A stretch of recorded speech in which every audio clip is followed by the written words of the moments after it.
Well, hello, everyone. Thank you so much for spending some time and joining us this morning, afternoon, evening, wherever you're coming from. We just wanted to first make sure that you're doing well, and thank you for taking some time, I'm sure, out of your busy day to join us. Today, I'm super excited to be bringing together two very highly regarded individuals in their fields who will share some very unique perspectives in the mental health startup space as well as in the investment world. Just a couple of logistics to get us started. My name is Michael Chen, and I'll be hosting today's conversation. As you may have seen, and Mamoon has seen, all participants who are joining will automatically be muted, but the chat and the Q&A panels in the Zoom will be available. So in case you have any questions, feel free to drop them in there. The structure of this conversation will be about 25 to 30 minutes of a conversation between the three of us on screen. And then we'll open it up for the last 20 minutes for a Q&A. So feel free to chime in with any questions, either throughout the session or at the end, and we'll get to them. A quick disclaimer, all topics covered here are for educational purposes only.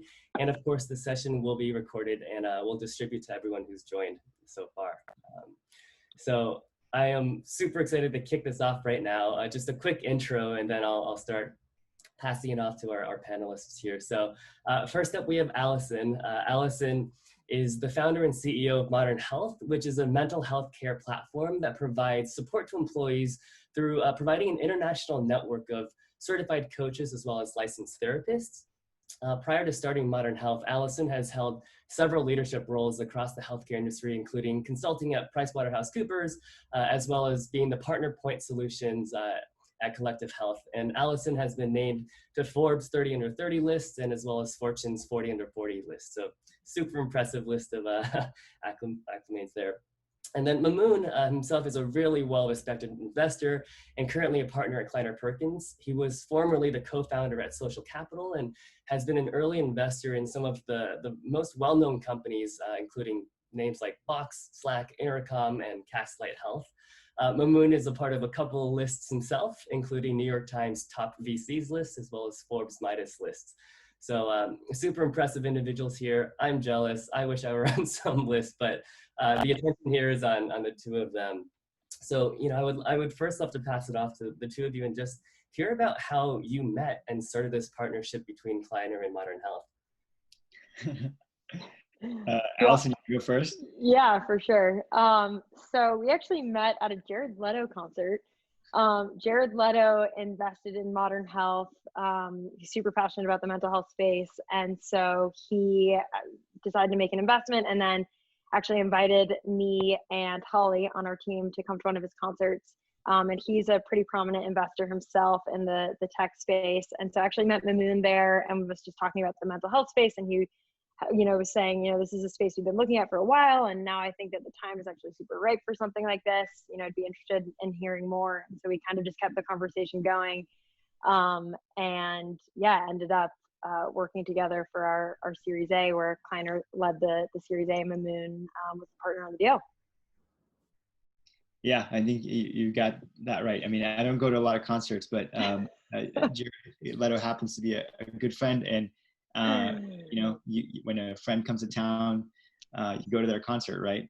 So that's where we met a few years ago. And as Alyson mentioned, I've been thinking about just mental health broadly. My wife is a physician, and she's used to work with a tech company as an on-site physician. And there she, dealt with a lot of folks who just needed some sort of emotional well-being help and mental health. And so I sort of through her really developed some sort of prepared mind around the mental health space in general, and actually introduced my wife to Alyson, who actually loved Alyson and what they were doing, and actually personally herself invested. Okay, I forgot about that part. Kleiner Perkins got him.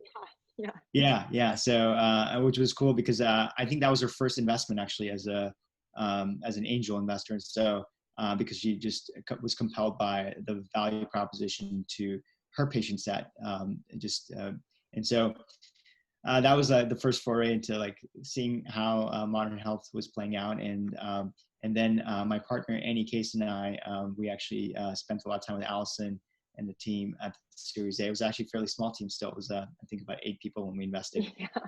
And so both Andy and I, we got pretty compelled by what was going on and the overall offering, the solution, what the early employers were saying about the product and the engagement. And I think it was, we're pretty excited to invest about a 1.5 years ago. And so, I'd say over that 1.5 year period, everything sort of played out, which is rare in the startup world, for things to actually play out the way you expect them to be and actually give you some nice surprises.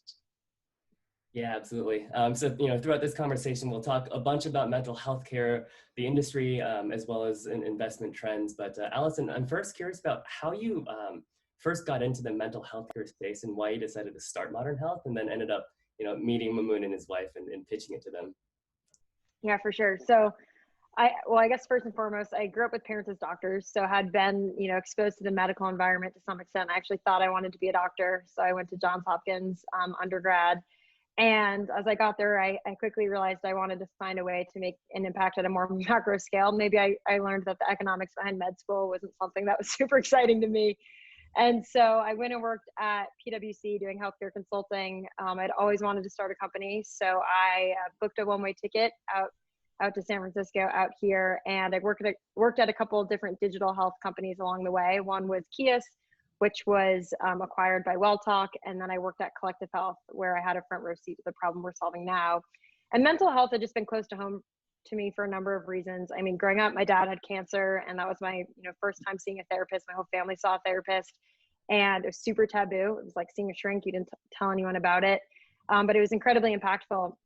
And then when I was at Johns Hopkins, I played Division I lacrosse there. I'd say over 50% of the team, including myself, struggled with mental health issues, struggled with anxiety, struggled with the pressure of being a student athlete. And there was very little support or acknowledgement around that. It was very much, we had coaches for our nutrition, fitness, training, running, weightlifting, but nothing specific to our mental health. And so it just kept coming up for me as an area that seemed so important, but was not highlighted or invested in. And so as I got into the working world and was working at PwC and at these different digital health companies, it just kept coming up. The employers that we were working with were all looking for a mental health solution. And what I found was that everything out there was very much reinforcing this stigma around mental health. People were thinking about mental health as, oh, this means depression, or this means anxiety, or this means bipolar. But the reality is all of us have mental health. I often, when I give a talk, I'll start by saying, raise your hand if you have mental health, who here has mental health? And it's not a trick question, but it's one of the reasons we still have Mental Health Awareness Month, because not everyone raises their hand. But if you ask everyone, who has physical health, we all raise our hand, right? And the reality is it's very, very similar. We all have mental health, but our mental health can ebb and flow at different points in our life. So we think about mental health on this spectrum from green to red, and it's like a bell curve of how the population breaks down, and we all ebb and flow, right? Right now, a lot of us might be in the yellow or red, right? Because we're cooped up at home. A lot of folks out there don't have childcare. People have lost their jobs. They're dealing with loss of loved ones, sick loved ones as well, and things like that put us at higher risk. And so the idea behind Modern Health was to create a more holistic platform that supports the entire workforce, supports everyone regardless of where they are in that spectrum, versus just building a solution that's targeted to the more clinical subset of the population. Yeah, great. Thanks for sharing that, Alyson. Mamoon, I'd like to toss it back to you. So, back in March, you all announced KP19, named for Kleiner Perkins' 19th fund, right? And you've been looking at a couple of focused industries, and mental health and telehealth seems to be one of them. So, can you speak to a little bit about that, as to why mental health and why modern health kind of caught your eye before and during this new phase? Yeah, so Kleiner Perkins has been investing in early stage companies for about 48 years now, and we've had a history of investing in consumer, enterprise, hardware companies, as well as healthcare companies. And in healthcare, we've invested in biotech companies. We were the first investor in Genentech. More recently, investors in companies like Livongo, Progeny, who both went public last year. And so healthcare has been a pretty large part of, a successful part of our history. And, we try to invest in the things that we think are on the cusp of becoming a common behavior. And as Alyson mentioned, there's a stigma towards mental health for decades, and it was the thing like you go see your shrink, and that was like a taboo, stigmatized thing. And I liken it a bit to, 50 years ago, the notion of working out or jogging was kind of silly. They see someone in shorts running around, adults running around, their neighborhood jogging and exercising. It was just because most of us prior to that were working, in factories and on lines and doing manual labor. And it didn't really make sense to work out because you were getting a workout all day long, and then you got home and you wanted to take a break. And in the similar vein, we don't work our bodies anymore. So we work out, and we, most of us belong to gyms, and it's we do some sort of exercise. Many of us do. But what we do now in our quote unquote knowledge economy is that we use our brains a lot more, and we sit behind screens a lot more, and we use our phones a lot more. And we look at a video camera all day long these days. And so mentally, the stimulus to the brain is, I haven't done the actual neuroscience behind it, but it's magnitudes more of what it used to be, and just modern life in itself. And I think maybe 50 years ago, religion was a bigger part of our lives as Americans and humans. And so there's things that gave us different mental states that allowed us to maybe perhaps function slightly differently.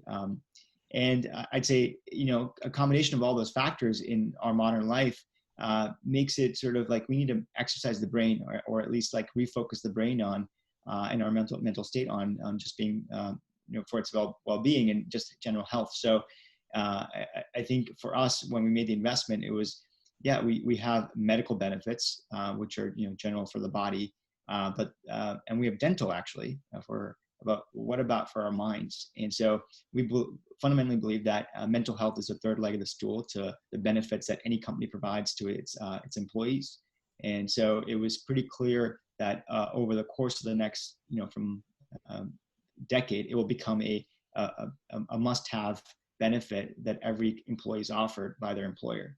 And so when we saw the solution that Modern Health was offering, which was very much a holistic solution from those who need a sort of just a basic sort of emotional well-being to those who actually need to see a therapist in person or over video, it just from the tools of assessing the mental well-being to actually providing the solution, Modern Health had built the most comprehensive solution in the industry, which is why we were compelled to invest. Great, thanks, Mamoon. We'll go much deeper in mental health and the importance in a second, but it'd be amiss to kind of set the context a little bit more right now, because I'm sure a bunch of our participants have joined to hear about how the mental health and investment landscapes have kind of changed over the last few months as well, both from a startup as well as, Mamoon, from your investment perspective. So just taking a step back real quick, Alyson, first I would love to hear from you. You're leading a startup. We've all gone remote so far, and I'm wondering, more specifically for a mental health care startup, how have you helped your company adopt and be successful while also embracing the values that Modern Health has?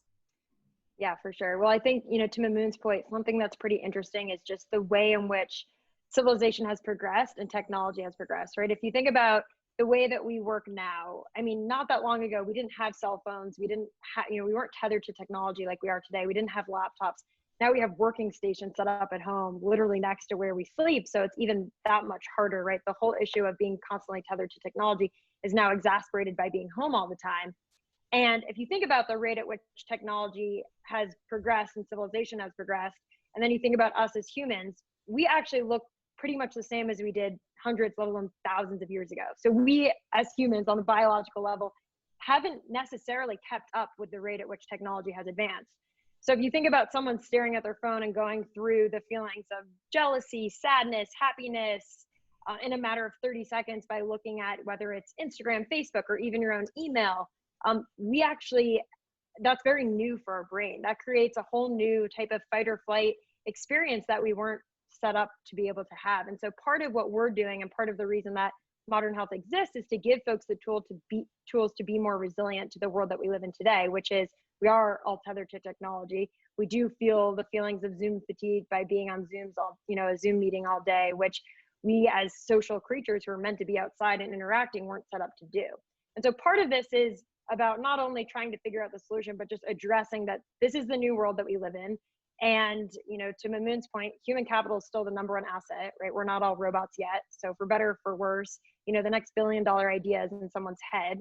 And so we need to find a way to protect our minds in order to maintain levels of productivity and continue to innovate at the rate at which technology is advancing, right? To basically keep up with the things that we've created. And so part of what we're doing at Modern Health is not only creating a culture of supporting people to figure out what that is to build that resilience, but also creating a tool and an app and a resource for the employers that we work with to offer that to their employees.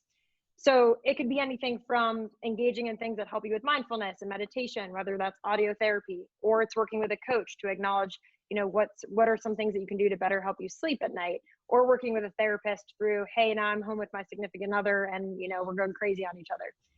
So I think part of what we're doing is helping people find a way to build resilience in what is now kind of this new normal and the way that we're working, right? Because for many companies that are able to work remote, there's talks about it staying like this for quite a while, if not forever. I mean, a lot of people saw Twitter recently announced, working remote indefinitely.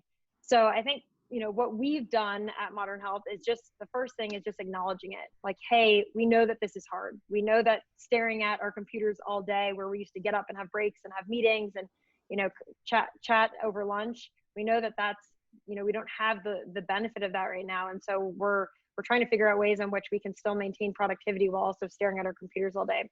So everything from incorporating structured breaks, really encouraging people to turn off, working with their managers to figure out what works well for them. For me, as an example, if I read my email 45 minutes before bed, like, I'm not going to sleep well. I'm just thinking about work. I'm dreaming about work. And so for me, there's a certain time on which I'm like, okay, I need to shut off. I'm not going to check my email. I'm going to let my brain settle down before I go to bed. I also am someone who I need to get some sort of physical exercise and make sure I'm eating well. And so that's things that for me work well. And I'll be very vocal with my team about, hey, these are things that are working well for me. Like, what can work well for you? And so everything from folks who are at home without childcare, obviously it's hard for them to really get focused time during the day. And so we've said, okay, block time off during the day that you're going to focus on taking care of your kids, and your schedule is going to change. You're going to probably do most of your work at night, and we'll work around that. We'll have meetings, we'll be flexible to having meetings or one-on-ones at night or in the late afternoon to make sure we can accommodate, folks' different schedules. So I think it's about being flexible to what works with each individual, because the reality is if we just try to pretend that we're in that old world where we, work in the office 8 to 10 hours a day, like, it's very different. We're now next to our computers. We're even more tethered than we were before. And so it's that much more important for us to really, figure out what works well for us so that we can build resilience and not get burnt out. Yeah, perfect. Mamoon, I'd be curious your thoughts as well, because, as an investor, I'm sure it's so important for you to build these types of deep connections and relationships with the companies that you invest in. I saw a recent Business Insider article, I think, that said you actually speak with your companies even more now because you have better ways of communicating with them. And I'm just wondering, have you found the way that you work also changed, or, is it better? Is it worse? How has it been so far? It's been interesting. I think all of the behaviors and norms are being established or reestablished on a week-by-week basis or month-by-month basis. I call this phase 3. Phase 1 was, we were all in denial, where we thought this is going to go away very quickly. And we didn't really change too much. We just, roll out of bed and go to work. And phase 2 was, let's get ready for work, find a workspace. And I think phase 3 is actually putting on a collared shirt and having some face lighting, and actually making it look like, you're a professional and have a professional setting inside your house, because this may not be going away. So, I think we're going through our own journey here in terms of establishing norms and behaviors. And again, I have 4 little kids, and they do come in into the room. The door is right behind me, so you can see someone walking. But I think also they know now that they probably shouldn't interrupt during a Zoom meeting. And because they have their own Zoom meetings and they get pretty upset when we interrupt them. So I think we're all learning from each other. And so it was cute for a while to have a baby and rock your baby to sleep. But I think, we're all figuring out a way to juggle things and make it so that we can do focused work as well. To your point about making investments and and being pretty engaged with founders. Alyson and I think we probably WhatsApp or text a lot more than we probably see each other, right? And so there's a cadence of, there's weeks when we talk every day, and there's weeks, a week goes by when we don't talk. But I would say it's actually pretty cool to just be able to quickly jump onto a Zoom call, which is a behavior I didn't have with my CEOs and I'm on the board of, where typically we'd wait for a one-on-one that's in person. Already today I've had a couple of these where I interact with my CEOs in a different way, which is for a while I was doing quickly Zoom, but it's back to phone calls and text. So that goes on. Like, people that you have an established relationship in flesh, you can continue to have a very close relationship in this sort of way, just like with your colleagues and your companies, and in my case with the CEOs that I am on the boards of. What's harder though is establishing deep relationships with the people that you're about to invest in. Our business is one of investing, and we invest in great companies that are made up of great people, and typically it's a couple of really great founders or one founder.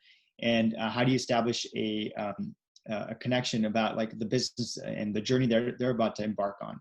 Typically, Alyson's on a multi-decade journey here with Modern Health, and to make a decision on whether we want to invest in each other for that period of time, it takes some, a lot of Zooms, but also some in-person time.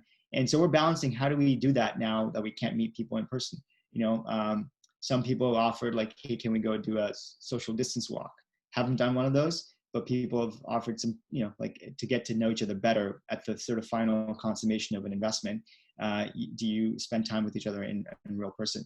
I think, all being figured out still. Having said that, we've made a couple investments over Zoom, where we met the company, but we'd known the people from before, let's say 6 months ago, or met them at some point in person. So, but I think, it's we're learning, we're establishing how we conduct our business, and everything's sort of evolving as we see. And so, I would say we also learned a lot from our companies that are completely remote. And so we're adopting and adapting all at the same time. Yeah, what I love about what we both just said is how important relationships and people are at the front and center of each of these, right?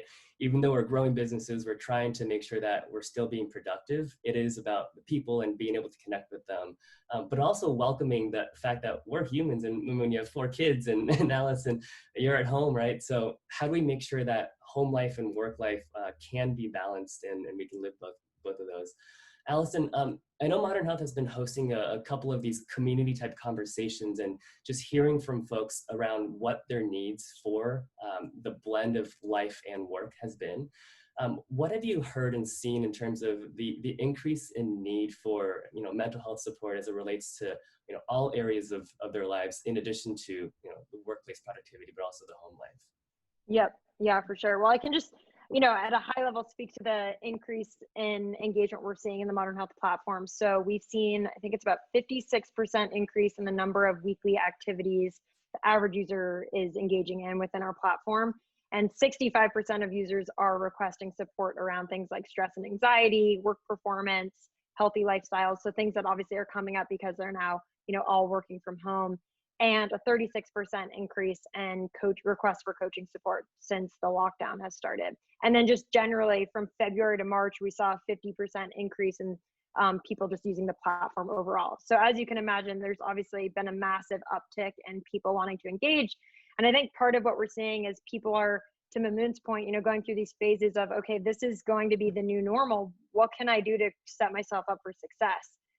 It's now about, as I was kind of speaking to, how it's different for each person, but giving themselves the right tools to be able to build resilience during this time. A lot of folks are having trouble falling asleep because they might have their workstation set up next to their bed, and they feel, maybe in the middle of the night, they're checking their email. So what can they do, and how can they work with a coach to set certain boundaries to really help themselves in that regard? So I think that we're definitely seeing an increase in individuals who are trying to figure out, how can we create a new normal. But another thing, to your point, that we're seeing is there's this huge desire to really connect with the community. So we've been hosting these community webinars where we either have a therapist or a coach. It's completely free. Anyone on this call can join. And it's been amazing to see people join these webinars and be really vulnerable, share something going on with their life, which might be, hey, I'm home without childcare and I've got 3 kids and I'm not sleeping and this is miserable. And sharing those stories with each other and really leaning into wanting to connect with each other. And I think one thing that I'm a huge fan of Brene Brown, hopefully some other people out there are, but part of what is, the definition of human connection and relationship is authenticity and being vulnerable. And I think this has created a level playing field because regardless of socioeconomic status, gender, race, it's impacting everyone, right? And the mental health impacts of it are impacting everyone as well. So it's to some extent created this level playing field where people can start to connect on things that they're going through, regardless of these things that otherwise might have kept them separate. Yeah, Mamoon, you have the unique perspective of hearing from so many different types of companies. And I'm wondering, are you hearing the same things that Alyson mentioned from the folks that you work with? And what kind of like requests have you been hearing from the industry as well as the companies that you partner with?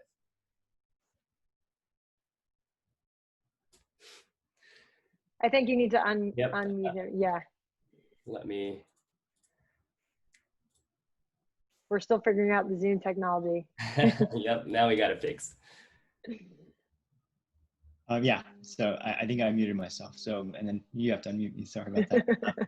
So your question was, what are we hearing from our companies in terms of? Yeah, that's right. So Alyson spoke to a lot of the different needs that we're hearing from the community through the webinars, and I'm wondering, are you hearing the same types of needs for mental health support from the companies that you invest in, or any kinds of folks that you work with? Yeah, I think there's certainly a void that's been left, especially with what we're going through right now. And I think we're all trying to do various things in our companies or within our own companies, which is, everyone's done the happy hours and virtual lunches and more all hands but I think I don't think that's a solution for everything.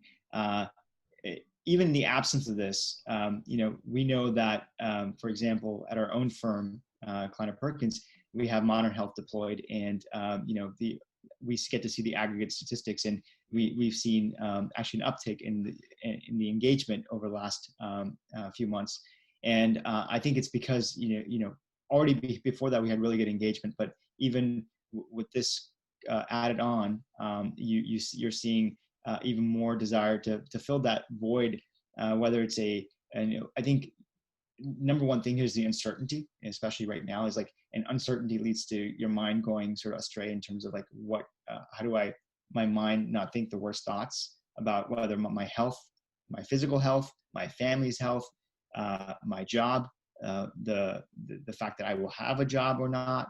I think these are all things that really take a toll on the mind. And so, and that's, added to the why something like Modern Health becomes even more critical in serving your employees. And actually, we've gotten the feedback from our employees that they're so grateful for, especially for Modern Health as just a core healthcare benefit. Yeah, that's great. I'm actually going to combine my next question with one of the questions I see in the Q&A, and it's around basically the employer's role in offering mental health, right? So I think both of you have talked about why it's important for companies to support their employees and their journeys, especially through this different time right now. So maybe we start with you, Alyson. What do you think is the role of employers in their employees' mental health journey, and why did you decide to make Modern Health a B2B play right now? Yeah, I think, so to answer your first question, I think it comes to how do we define wellness in the workspace? I think wellness, there was this kind of phase where wellness was, maybe it was like an on-site yoga class, or it was, taking a cooking class, right? There was these things to try to incorporate wellness into employees' everyday life.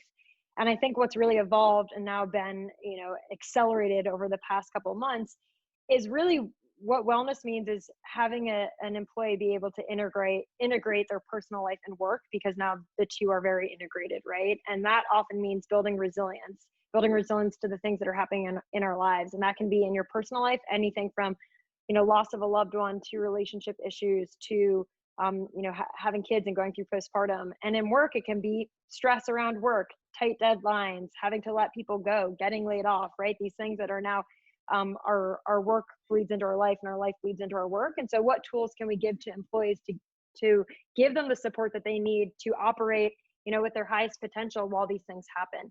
And so that's one of the reasons why it's so important to invest in your employees' mental health, because just the same way that we know it's important to make sure your employees are physically healthy, right? If your employee was physically sick every day and unable to do their job, you'd want to make sure you could take care of them. And that's typically what, health insurance exists to be able to support your employees and make sure they feel physically able to take care of themselves.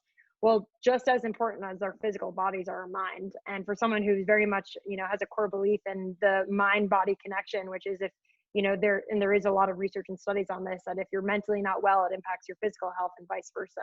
So it's becoming more important than ever to really give employees the resources that they need to build that resilience and make sure that they are mentally fit and they can, get through the times that we're dealing with right now. Because the reality is, things like this aren't going away. Who knows if this will happen again in our lifetime or other things, whether it's things that happen in the environment, natural catastrophes, whether there's, as we're seeing right now, the impact that it's having on the economy. Like, this is going to have long-term impact on a lot of people's lives. And so what can we do to make sure that we help them be resilient through that? And so from an employer perspective, all the research, the research points to the value and the return on investment of investing in your employees' mental health. If your employees are not mentally fit, they're unable to do their job. And if they're unable to do their job, productivity declines and innovation declines. And so more than ever, and now we're seeing that it's, again, really being exacerbated by what's happening, but more than ever is mental health a number one priority for employers. It's completely taken off since this thing has started, because as I was mentioning around this being a level playing field, they're now seeing mental health impacts everyone. And in order for people to continue to operate in a high functioning way and reach their potential, they need to be able to take care of themselves mentally. Great, thanks. Mamoon, do you want to add anything to that? I think that was pretty comprehensive. Pretty good, right? Alyson typically covers all of it. Great. So, as we are getting exhausted with a lot of the COVID-19 look back and talk, a lot of us are starting to look forward and trying to figure out what the trends are, especially as we return back to work and what a new normal could be. So Mamoon, maybe we start with you here. What kinds of predictions or trends do you think will happen as it relates to mental health or just general employee well-being as we start going back to work, and what should we start make sure that we focus on in the next few months? Yeah, I think some companies have already announced that they're not going back to work, and employees have the ability to work from home permanently, so it's going to have an impact on how where we would choose to live, whether it's in urban centers close to where the jobs are or were, or move to areas that we'd rather live in and raise our families. So I think that's going to have a meaningful impact on commercial office real estate, residential real estate, suburbs, where people want to choose to live, better weather, better education, public education. So all that is, and we may see more of that. I'll give you a couple examples, or one example is a Fortune 50 company that, we host a number of Fortune 50 executives. And recently I was on a call with these folks, and, just in general, they're seeing the productivity levels of their employees be higher, way higher than when they're in the office.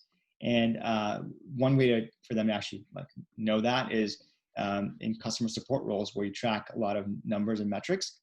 They've seen that the CSAT scores, the number of tickets resolved or number of customers addressed, all those numbers are up and to the right. So way higher efficiency for people working from home.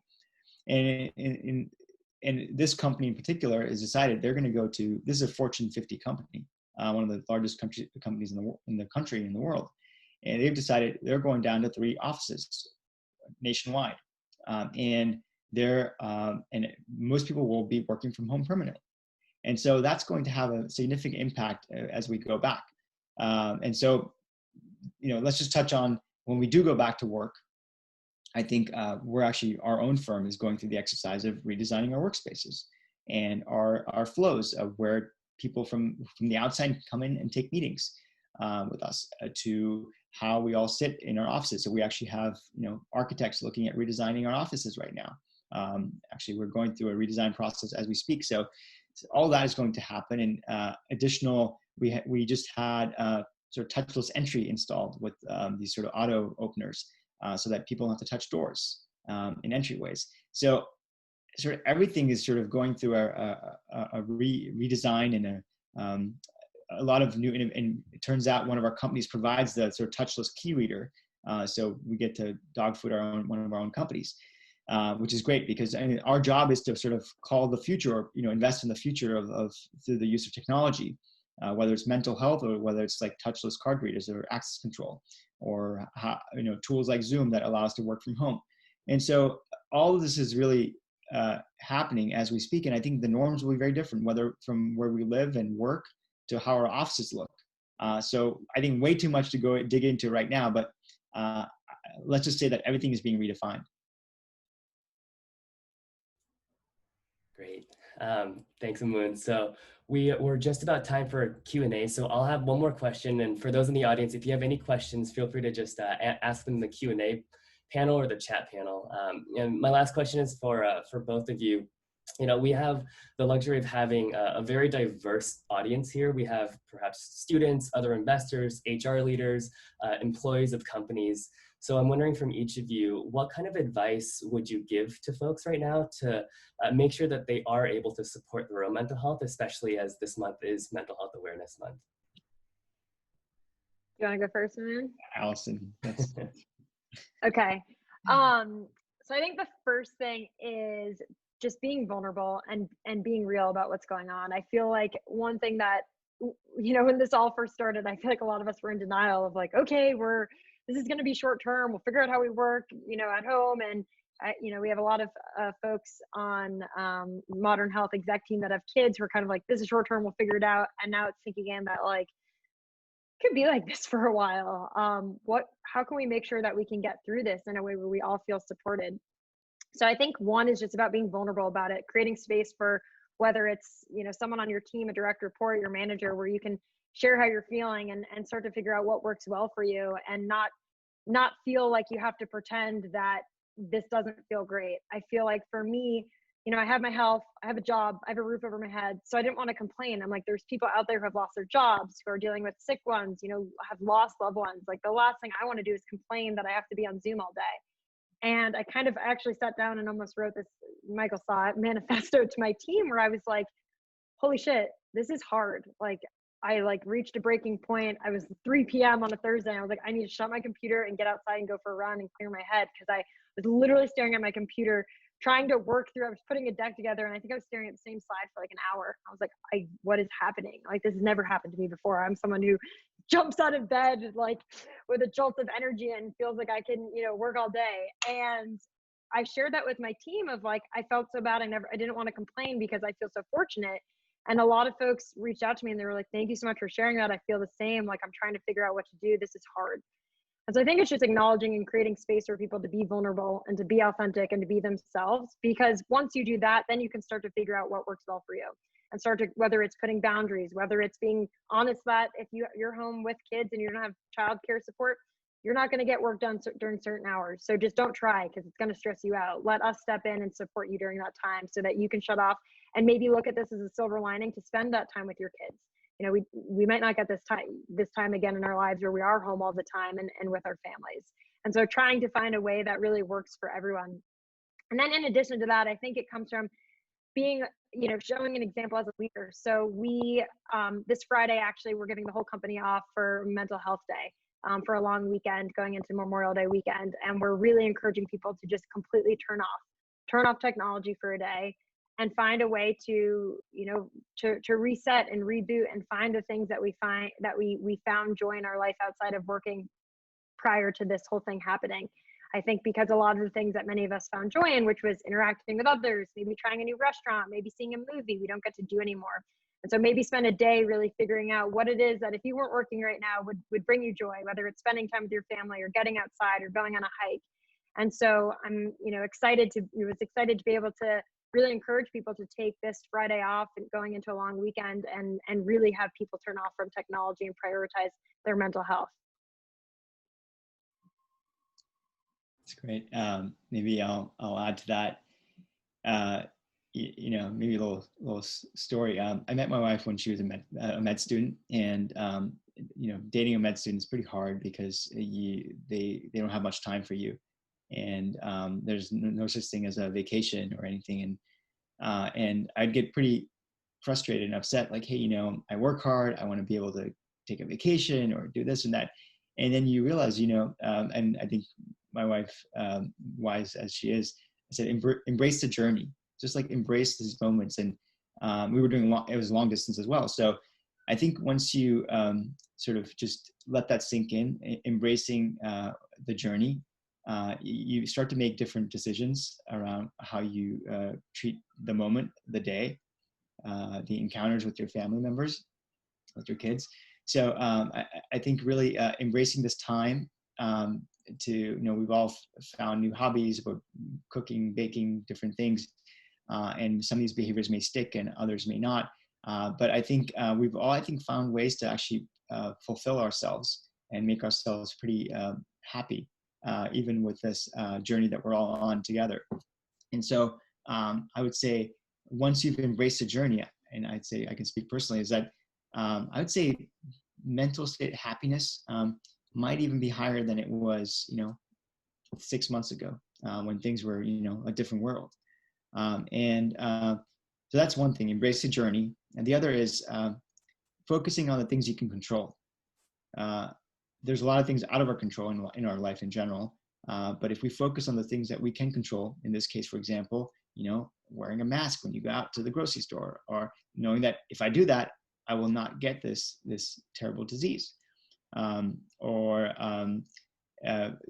Just things you do that you can, and so that just in general, focusing on things you control allows you to make decisions and lose some of the uncertainty, because there's things that are uncertain, you can't control them, and any amount of time spent thinking about them it's a bit like trying to figure out what the exponential curve of this darn thing looks like. It's going to be hard to control for us, but what we can control is how we behave and making sure we don't get it, our family members don't get it. So I think those are a couple things that I, if I can impart anything, is embrace the journey and focusing on the things you can control. Yeah, thank you both. What I love about what you each shared is that, it's each person knows what they need to do to take care of their own mental health, and we may each have a different method or tactic to do so, but it's encouraging to hear, that what you need to do, and tell all of us and let all of us know, that we should go and look after our mental health, and that is super important. But also for you two, both in leadership roles, to hear how you're taking care of your team and the people that you look after is super important and encouraging. So with that, I'm going to transition over to a couple of questions from our audience. The next question is around techniques for mental health care. So the difference between things like digital programs or group interactions versus one-to-one interactions. So the question goes, do you see the demand for mental health moving toward a group interaction type support or one-on-one? And then it follows up by saying, how do you convince employers that say they don't currently have the budget for mental health, but may be interested in the future? And perhaps asking around what types of techniques of mental health could be most effective. Yeah, so to the group interaction question, we're definitely seeing an increase in demand for this, as we're seeing with webinars, right? People are finding value in coming together as a community and sharing things that are typically pretty vulnerable. But I think it depends on the individual. For some folks, mental health is very personal. And so wanting to connect with a coach or a therapist one-on-one and share what they're going through is something that can be beneficial to them doing in a one-on-one setting. For others who we're seeing join things like our group webinars, they're getting a ton of value out of being able to join something like that without having to speak to someone one-on-one. So I think it comes from the fact that this environment has created an opportunity for people to share what they're going through, to come together and share, things that have helped them, and share those with others, and others who find value in that. Right. Whereas before, I think mental health was just such a personal thing. And now with everything happening with this pandemic, it's something that's impacting everyone. So it's a way for all of us to connect with each other and share what's going on in our personal lives. And then in regards to Modern Health for employers, so we work with employers. They sign up for Modern Health and then they offer it to their employees. And I'd say that if an employer doesn't have budget for a mental health resource, that it's really about showing them the return on investment, right? Showing them that investing in their employees' mental health will pay dividends in terms of productivity, retention, right? People are more likely to stay at a company where they are mentally fit, they feel happy, and they feel a sense of loyalty to the company for taking care of them and making sure that they're in a really good place. So there's plenty of research out there. We can provide that research. You can find it online that shows the benefits of investing in employees' mental health. There's a massive return on investment. And so I would say start there. Great. This next question, I'll toss it up to Mamoon first and then Alyson if you wanted to add in later. It's around just the variety of mental health companies that are out there. So the question asks, the mental health landscape is currently booming among many solution providers like Sonder and BetterUp. Mamoon, you mentioned in the very beginning of this conversation that Modern Health is uniquely positioned in the mental health space. So wondering what's the competitive advantage among others in this space and why invest in Modern Health? Yeah, we invested in Modern Health because we saw it to be the most holistic mental health solution from those who had a little bit of need to those who had ongoing need in terms of they actually had physical therapist sessions, and so it served the whole employee base rather than just a small subset. And we see that in the engagement with the product and how broadly it's used by even our employee base or the companies that are on Modern Health. So, and I think there are companies that have focused on different parts of the value chain, and we just thought that if a company was going to buy a solution, they would buy the one that is the most holistic. There's other companies mentioned there, like BetterUp. I think they're company that are companies doing more coaching. I think for like career coaching that also exists. And it's not the core focus of Modern Health, but I think it starts to, when you start to talk to someone who's giving you, doing therapy sessions or advice, you may end up talking about your career as well. But I think those companies, there's a few companies that are focused on primarily just so sort of like coaching that executives would get now offered to managers and employees just for their careers. But yeah, it's certainly a booming space. I think we all recognize that we need more than just our bosses to help us with career coaching, to our doctors who we don't really visit to help us with our mental health, to our we need more than just the systems we had in place prior to things like Modern Health existing. Great. This next question is around, I guess, business models and the landscape that kind of created companies like Modern Health. And the question is, what have been some of the changes in I'm guessing it's the insurance reimbursement landscape that have spurred the different types of mental health companies and business models? And perhaps, Alyson, from your experience from Collective Health, what kind of spurred you to create Modern Health in the way that it's been set up? Yeah, so I think to take a step back on why mental health is an opportunity for innovation in the first place. So typically when someone struggles with a mental health issue like depression, the first thought is, okay, they should go see a therapist. But there's actually a shortage of the number of mental health professionals out there. So the rate at which mental health issues are increasing and the number, so just think of it as supply and demand, and the number of mental health professionals out there is not enough to meet this what we're seeing as this increase in this continued demand in mental health resources. And if you think about health insurance, so the national average reimbursement rate for a therapist in the US is about $40 to $60 a visit. So imagine you're a therapist and you've got to line out the door for your services, who's willing to pay you at point of service, not wait for you to submit a claim and maybe get paid the right amount 6 months later. But you've got to line out the door for your services for people who are willing to pay $200, $250 per hour.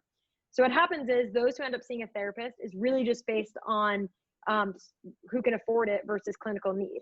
Right? Because you might have someone seeing a clinical psychologist who can pay $200, $250 an hour, who's talking to them about their work, their career development and stress at home, not dealing with specific clinical issues like anxiety, bipolar, and so forth. And so what happens is there's this misallocation of healthcare spend. But because the national average of reimbursement rates for a therapist is so low, right? It's not enough in this day and age for them to make a living after going to school and getting trained for 10 plus years. coupled with the fact that there's such demand for their services, it creates this issue where you have mental health therapists sitting outside of health insurance, right? They say, never mind, we're not going to work with health insurance at all. Why should we accept health insurance when we can make a much better living and have a private practice where it's easier for us to really deliver care. And so that impacts the whole notion of getting access to a therapist through health insurance. And so I think maybe that question's around reimbursement, but what we're seeing now in the mental health space is that insurers, payers are realizing, wow, there is a huge need to make sure we take care of folks' mental health. And so there is a need for us to, whether it's partnering with behavioral health networks or otherwise. But I think what we're seeing is there has to be a role that technology plays, because if we go back to the fundamental assumption that there's not enough mental health professionals for every single one of us to see a therapist, right? If we thought that the way to solve mental health is every single person gets a therapist, there's not enough. There's not enough to go around. So there has to be a role that, whether it's coaching or technology, that helps play a role for the majority of the population that doesn't fall into that red bucket. That red bucket's about 20% of the population. The rest of the population, we have to think that technology or other creative solutions can play a role in helping prevent mental health issues. Perfect, thank you. All right, and then the next question, I'll combine two of the questions, and it's around growth and outcomes. So the question, forgive me if I combine this incorrectly, but the question goes, what kind of growth has Modern Health seen from companies in the past several months as the pandemic has surfaced? And then how do you measure outcomes and make sure that the company continues to remain successful? Yeah, so I can take this. So definitely seeing, as I mentioned, those stats, a huge uptick in the number of users using the platform. So we saw from each month, we're seeing 50% increase in users using the platform. So definitely, there's an impact, right, from coronavirus and this pandemic and demand for services and need. I think, as I mentioned, a lot has been around stress and anxiety, but then also work-life balance and relationships. I think people are home with their kids and families and trying to figure out how to manage that. And then in regards to outcomes, this is something we certainly track. So as part of using the mental health platform, we will have folks take assessments that help evaluate how they're doing. And so it's all self-reported. Folks will take assessments and complete them in terms of what's going on in their life, how they're feeling that day, the type of energy that they have. And then we track that towards the impact of when they're working with a coach or a therapist or engaging in our digital resources, showing that those mental well-being scores are going up. And then we report on those outcomes back to the employer in aggregate. Perfect. And then with just a few minutes left, I'll ask one more question that the two of you can answer. For everyone else whose question that we didn't get to, thanks so much. But the last question goes, it's looking forward, and it's wondering, what will be the biggest challenges and opportunities in the mental health care space in the next few years? Is it a trend that's here to stay? And what will Modern Health be doing in this time? I think maybe I'll just prognosticate here that I think the world we knew has changed, and I think the way we work has changed and will continue to change. And as work and personal life blurs, we will need avenues like Modern Health for our health, physical, mental health. And so I think it's a macro trend that's here to stay, and it's maybe a forever trend. And so, which behooves every employer to think about it deeply in how they make the right offering for their employees. And so, as employees have come to expect this sort of thing, from their employers. So. Yeah, I don't think this is going away. It's not a short-term thing. It wasn't a short-term thing when we invested a year and a half ago pre-COVID, and it's certainly not a short-term thing now with this. I think with all the blurring of lines, this actually heightens the need for a product like Modern Health. Awesome. Yeah, I would say from Modern Health's perspective, it certainly is an accelerant for us to innovate, right? And really figure out how can we offer a solution where we're using technology to offer an engaging solution that's effective, that's cost effective, that's efficient. It's putting pressure on all of us, not just Modern Health, but anyone in the mental health space, to really think about solving this in a way that can scale. because to Mamoon's point, this isn't going away. And I think one thing that it's highlighting is it's highlighting the way that we live, right? The way that we work now.